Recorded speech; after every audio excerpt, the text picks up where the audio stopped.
झुर्रियों के हवाले से डॉक्टर साहब क्या ऐसे ट्रीटमेंट हैं जो, अगर एक तरफ तो आपने फरमाया कि भाई ये इशू सन की वजह से हैं, लेकिन अगर ये इशू हैं तो इसको कैसे ठीक किया जा सकता है?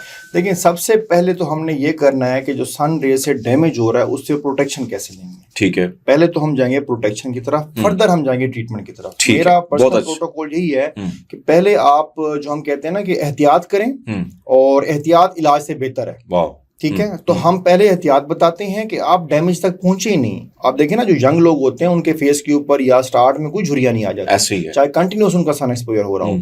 होता क्या है कि 2 साल 3 साल 4 साल कंटिन्यू उनका मतलब वो रहता है, सन एक्सपोजर रहता है, जिसकी वजह से क्या होता है, फिर रिंकल्स पैदा होते हैं या फिर चेहरे के ऊपर झुर्रियां आना शुरू हो जाती हैं। इसका तरीका क्या है कि हमने इससे बचना कैसे है? इसके बचने का तरीका ये है कि एक तो रेगुलर सन ब्लॉक यूज करें।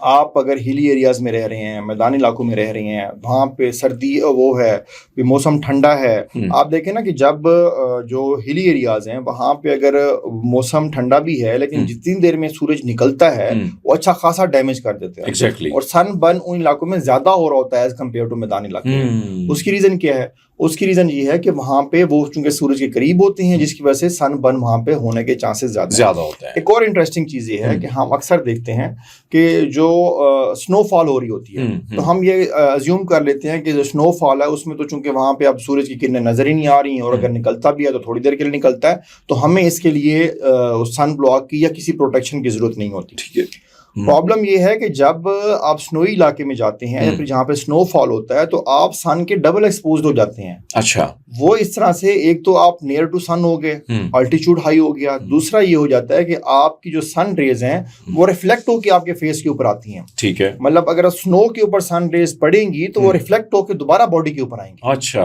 अगर वैसी जमीन पे पड़ेंगी तो वो उधर अब्जॉर्ब हो जाती है, रिफ्लेक्ट नहीं होती। लेकिन स्नो चूंकि व्हाइट होती है उससे रिफ्लेक्ट होकर वापस आती है।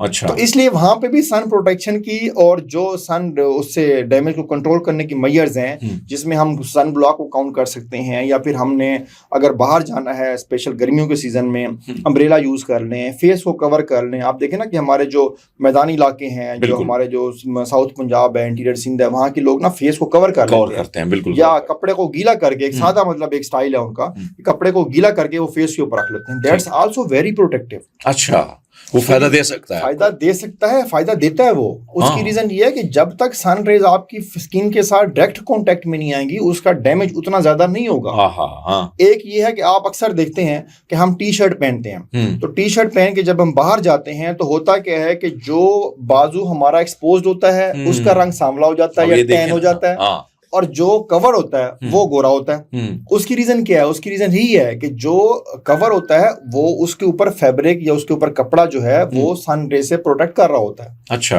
और जो एक्सपोज्ड होता है वो टैन हो जाता है। दोनों के कलर में आप अक्सर देखते हैं कि जो लोग टी शर्ट यूज करते हैं, हमारे पास लोग आते हैं टी शर्ट यूज कर रहे हैं, उसके जो नीचे वाला है बाजू जो एक्सपोज पार्ट है, पूरी शर्ट सी बनी होती है, पूरी शर्ट सी बनी होती है। तो उसकी रीजन ही होती है कि जो सन एक्सपोज्ड है, प्रोटेक्टिव नहीं है, उसके ऊपर कोई कवर नहीं है, तो वहां पे टैनिंग ज्यादा होगी, सन डैमेज ज्यादा होगा। ठीक है। और जो कवर्ड है उसके ऊपर सन ब्लॉक लगा हुआ है, या उसके ऊपर कोई कपड़ा है, या उसको आपने किसी चीज से वो किया हुआ है, क्लोज किया हुआ है, और प्रॉपर एक्सपोज नहीं है सन के, उसके ऊपर डैमेज कम होगा।